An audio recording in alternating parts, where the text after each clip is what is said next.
जय हिंद फ्रेंड्स, मैं साहिल कुंडवारिया knowledge star platform पे आप लोगों का स्वागत करता हूं। मैं आज आपके लिए एक टॉपिक लेकर आया हूं, पीएम स्वामित्व योजना। यह योजना क्या है और इससे क्या फ़ायदा है, आज हम इसके बारे में चर्चा करेंगे।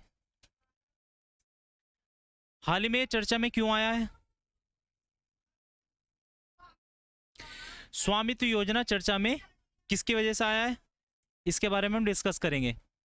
पीएम मोदी ने 65 लाख संपत्ति कार्ड, जमीनी के रिकॉर्ड डिजिटल किए हैं। पीएम स्वामित्व योजना किससे संबंधित है? जो हमारे ग्रामीण क्षेत्र है ना, उनमें रहने वाले घर के स्वामित्व रखने वाले घर के मालिकों को अधिकारों को रिकॉर्ड प्रदान करना।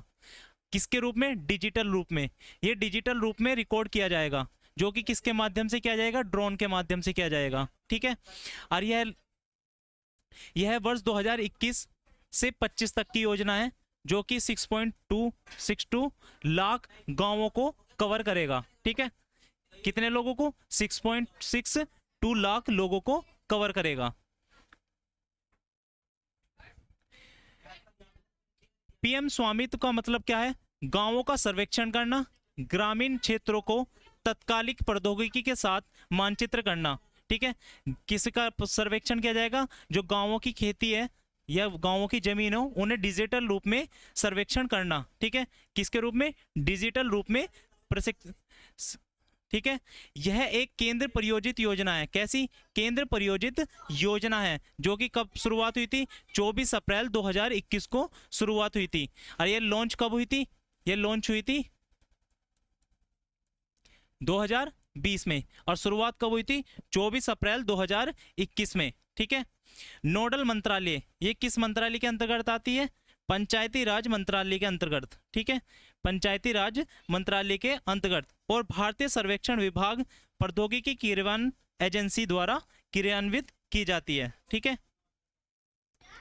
नेक्स्ट,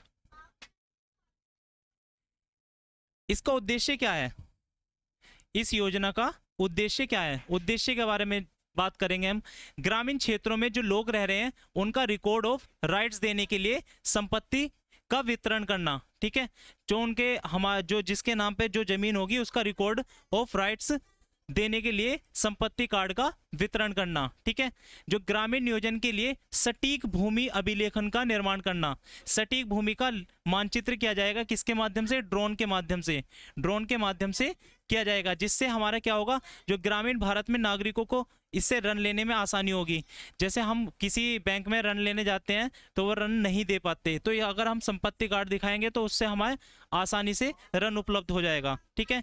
ऐसे पंचायती राज मंत्रालय द्वारा क्रियान्वित किया गया है। ठीक है। जिसमें राज्य राजस्व विभाग और राज्य पंचायती राज विभाग, राष्ट्रीय सूचना विज्ञान केंद्र और भारतीय सर्वेक्षण विभाग भी इसमें सहायता करेंगे। ठीक है।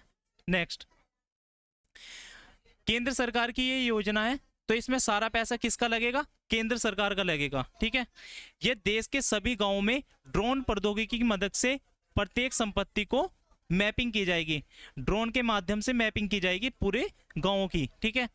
जिसमें योजना ग्रामीण में बसे हुए आबादी क्षेत्रों में संपत्ति के साथ स्वामित्व की स्थापना की दिशा में एक सुधारात्मक कदम है, जिसमें ड्रोन तकनीकी का उपयोग करके भूमि का मानचित्र किया जाएगा। और कानूनी स्वामित्व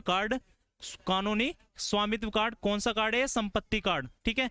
ये उस व्यक्ति को दी जाएगा जिसकी मैपिंग की जाएगी, जिसकी जमीन होगी उसके क्या दिया जाएगा? संपत्ति कार्ड दिया जाएगा। ठीक है। जिसमें गांवों में परिवार के मालिकों को अधिकारों का रिकॉर्ड प्रदान किया जाएगा, जिससे हमारा उसके पास क्या होगा? रिकॉर्डिंग होगा कि हमारे पास ये है, हमारे पास जमीन है, तो उसका रिकॉर्ड उसके पास उपलब्ध होगा। ठीक है। इसका महत्व क्या है? चलिए, इसका महत्व क्या है? ग्रामीण नागरिकों द्वारा अपने भू संपत्ति का वित्तीय संपत्ति के रूप में उपयोग संभव हो सकता है। ठीक है। जो उसका ग्रामीण क्या है? हमारा भू संपत्ति है, उसका वित्तीय संपत्ति के रूप में भी वितरण किया जा सकता है। किसके माध्यम से? हमारा संपत्ति कार्ड के माध्यम से जमीन से संबंधित कानूनी विवादों को कम किया जा सकता है। जब मैपिंग की जाएगी तो उससे ये भी विवाद खत्म होएगा कि ये जमीन मेरी है या ये जमीन उसकी है, तो ये विवाद भी उसका खत्म किया जाएगा। ठीक है, इसके माध्यम से प्रत्येक आवश्यक संपत्ति की पैमाइश कर मालिकाना हक दिया जाएगा। जिसकी पैमाइश की जाएगी और फिर उसको बताएगा कि ये किसकी जमीन है, उसका मालिका हक दिया जाएगा। इससे लोगों के रियासती इलाकों में अपने घर रहने की मदद मिलेगी और उन्हें ऋण अन्य वित्तीय आवश्यकताओं के लिए संपत्ति के रूप में इस्तेमाल किया जा सकता है। ऋण लेने के लिए इस्तेमाल क्यों किया जा सकता है? जैसे आप बैंक में ऋण लेने जाते हो तो बैंक वाले ऋण देने से मना करते हैं, तो आप संपत्ति कार्ड दिखाओगे तो वो संपत्ति कार्ड दिखाने से आपको संपत्ति के रूप में उसे इस्तेमाल किया जा सकता है, किसी संपत्ति कार्ड को। ठीक है, गाँव के संपत्ति रिकॉर्ड को पंचायती स्तर पर भी रखा जा सकता है। ठीक है, क्योंकि अगर हम पंचायती स्तर पर रिकॉर्ड उसका रखेंगे तो पता चलेगा कि ये जमीन किसकी है या किसकी नहीं है। तो मालिकाओं से करों का संग्रह किया जा सकता है उसके माध्यम से। इसे स्थानीय करों से उत्पन्न धन के उपयोग ग्रामीण बुनियादी ढांचे और सुविधाओं के निर्माण के लिए किया जाएगा। ठीक है, तो हमारा पूर्ण रूप से स्वामित्व योजना के बारे में डिस्कस किया गया है, जिसका ठीक है, जिसकी शुरुआत कब हुई थी? 2021 में हुई थी। और लॉन्च कब हुआ था? 2020 में। ये किस मंत्रालय के अंतर्गत है? पंचायती राज मंत्रालय के अंतर्गत आता है। और आपको सभी डिटेल्स दिखा दी है। तो आज के लिए इतना ही। जय हिंद, जय भारत।